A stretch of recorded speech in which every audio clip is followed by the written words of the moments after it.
ফুসফুসে বালি, শ্বাসনালী ভর্তি নোনা জল, আর প্রায় 1 ঘন্টা জলের তলায় নিখোঁজ।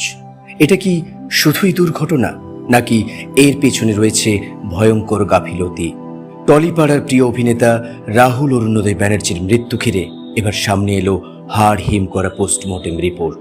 চিকিৎসকদের প্রাথমিক রিপোর্ট বলছে রাহুলের ফুসফুস স্বাভাবিক ছিল না, ফুসফুস ফুলে প্রায় দ্বিগুণ হয়ে গিয়েছিল। শুধু তাই নয়, ফুসফুস ও খাদ্যনালীর গভীরে পাওয়া গেছে অস্বাভাবিক পরিমাণ বালি এবং নোনা জল। চিকিৎসকদের স্পষ্ট বক্তব্য, কয়েক মিনিট নয়, দীর্ঘ সময় জলের তলায় থাকলেই এমনটা সম্ভব। মানে তিনি অনেকক্ষণ ধরে ডুবেছিলেন। সবচেয়ে বড় প্রশ্নটা এখানেই, তিনি যদি প্রায় 1 ঘন্টা নিখোঁজ ছিলেন, তাহলে সেই সময় ইউনিট কি করছিল? কেন সঙ্গে সঙ্গে খোঁজ শুরু হলো না? কেন উদ্ধার কাজে এত দেরি? এই প্রশ্নগুলো এখন শুধু দর্শকদের নয়, পুরো ইন্ডাস্ট্রির।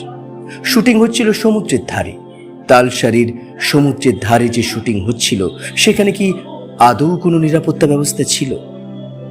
ছিল কি সেখানে পেশাদার ডুবুরি বা স্পিডবোট? ড্রোন শট নেওয়ার জন্য ঝুঁকি কি খুব বেশি নেওয়া হয়েছিল?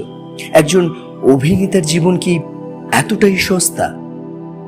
সুদীপ্তা চক্রবর্তী, রূপাঞ্জনা মিত্র প্রমুখ নিরপেক্ষ তদন্তের দাবি তুলেছেন।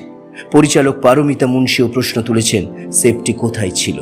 সবাই এখন একটাই কথা বলছে, এই মৃত্যু শুধুই কি দুর্ঘটনা, নাকি এর পেছনে রয়েছে আসলে চূড়ান্ত এক গাফিলতি?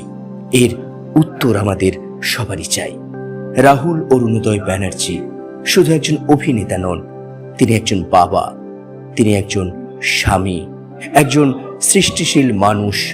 প্রিয়াঙ্কা সরকারের জীবনের গুরুত্বপূর্ণ অংশ, সহজ কথার সহজের জীবনের গুরুত্বপূর্ণ অংশ। একটা পরিবার আজ পুরো ভেঙে গেছে। এটা কি শুধুই একটি দুর্ঘটনা, নাকি চরম অবহেলা? সত্যিটা সামনে একদিন আসবে, আবার হয়তোবা আসবে না।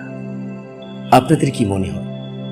অবশ্যই রাহুল নিয়ে কোনো সুখকর স্মৃতি থাকলে অবশ্যই কমেন্ট বক্সে জানান।